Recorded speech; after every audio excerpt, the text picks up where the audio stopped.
Acts chapter 14 verse 12. So then every one of us shall give account of himself to God. There, I'm Jonas, pangalawang apo sa panganay ni Lola Adoring.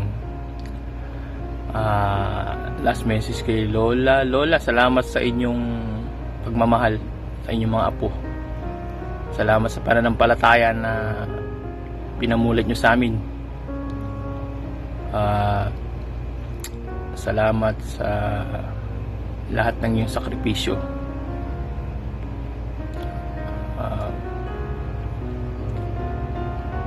Salamat sa inyong pag-intindi sa lahat.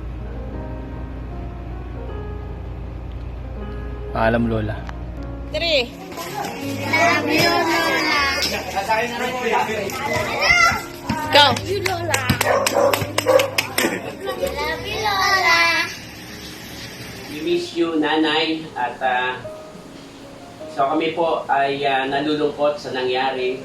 At subalit kami po ay naniniwala na ang nanay ay nasa Panginoon na ngayon dahil sa kanyang pangako na sinasabi sa banal na kasulatan, "Let not your heart be troubled. You believe in God, believe also in me. In my Father's house are many mansions. If it were not so, I would have told you. I go to prepare a place for you. And if I go and prepare a place for you, I will come again and receive you unto myself, that where am I, there you may be also." So muli ay nagpapasalamat kami sa aming nanay sapagkat siya po ay nag-guide po sa aming mga magkakapatid, 6 brothers and 1 sister. At nagpapasalamat din kami sa nanay dahil siya po ang nagdala sa amin sa Panginoon upang kami po ay patuloy na maglingkod sa kanyang paanan. At naalala ko, sa bawat prayer request ko sa nanay ay ito ay agad natutugunan. Dahil siya po ay napakalapit sa Panginoon. Kaya muli po kami nagpapasalamat sa aming nanay.